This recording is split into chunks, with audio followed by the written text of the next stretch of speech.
ஜப்பானின் கியோட்டோ நகரத்தின் புறநகரில் ஒரு சிறிய கிராமம். அங்கே வாழ்ந்தான் ஒரு இளைஞன். அவன் பெயர் காய். காய் எப்போதும் அமைதியில்லாதவன். அவனுக்கு வாழ்க்கையில் எப்போதும் ஏதோ ஒன்று குறைபாடாகத்தான் தோன்றும்.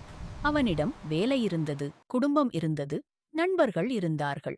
ஆனால் மன நிம்மதி இல்லை.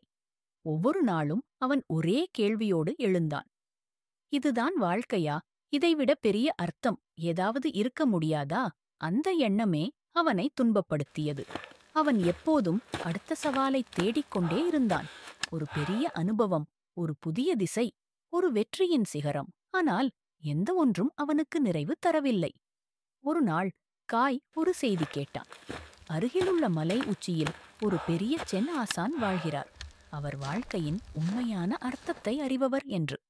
அந்த கதையை கேட்டதும் காய் முடிவு செய்தான். நான் அந்த ஆச்சானை சந்திக்கப் போகிறேன். என் வாழ்க்கையின் பொருளை கண்டுபிடிக்காமல் திரும்ப மாட்டேன். அவன் நீண்ட பயணத்திற்கு தயாரானான். மழை, காற்று, குளிர் எதுவும் அவனை தடுத்தது இல்லை. அவன் மலை ஏறிக்கொண்டே போனான். அவனது உடல் சோர்ந்தாலும் மனம் விட்டுவிடவில்லை. நாட்கள் கடந்து அவன் இறுதியாக மலை உச்சியில் உள்ள ஆசானின் குடிலில் வந்தடைந்தான். அசை போட்டு அடித்த கதவுக்குள் ஒரு முதியவர் அமைதியாக இருந்தார். அவர் புன்னகையுடன் சொன்னார், உள்ளே வா மகனே. காய் உட்கார்ந்தான். அவன் தனது மனம் முழுவதையும் வெளிப்படுத்தினான். ஆசானே, எனக்கு எதுவும் போதவில்லை. எவ்வளவு சாதித்தாலும் எப்போதும் இன்னும் ஏதோ ஒன்றை தேடிக் கொண்டிருக்கிறேன். எனக்கு வாழ்க்கையின் அர்த்தம் புரியவில்லை. ஆசான் அமைதியாக கேட்டுக்கொண்டிருந்தார். சில நிமிடங்கள் கழித்து அவர் ஒரு சிறிய தேநீர் கிண்ணத்தை எடுத்தார். இதை குடி என்றார் ஆசான். இது ஜப்பானில் கிடைக்கும் சிறந்த தேநீர்.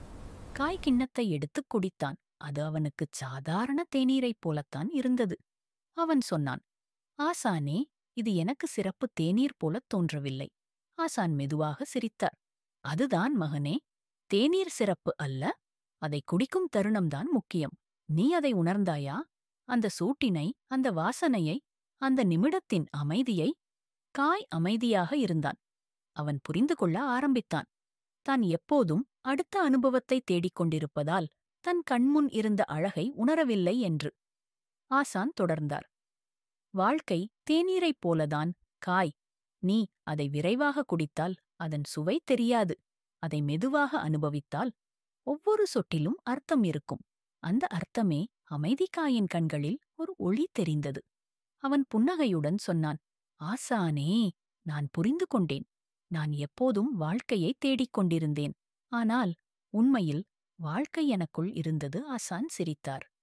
அதுதான் உண்மையான பயணம் மகனே, உனக்குள் திரும்பிச் செல்வது. அந்த நாளில் இருந்து காய் மாற்றப்பட்டான். அவன் இனி சத்தமில்லாமல் வாழ்ந்தான். ஒவ்வொரு நிமிடத்தையும் அனுபவித்தான். தேநீர் அருந்தும் நிமிடமும், காற்று வீசும் ஒலியும், சூரியன் மறையும் நேரமும் அனைத்தையும் உணர்ந்தான். மலை இறங்கும்போது அவன் மனம் மிகவும் லேசாக இருந்தது. பல ஆண்டுகளுக்குப் பிறகு அவன் உண்மையான அமைதியை உணர்ந்தான். வாழ்க்கையில் மகிழ்ச்சி என்பது இன்னும் எதையாவது பெறுவதில் இல்லை. அது நாம் ஏற்கனவே வைத்திருப்பதை உணர்வதில்தான் இருக்கிறது. நீ அந்த நிமிடத்தில் இருந்தால் அதுவே தியானம், அதுவே அமைதி.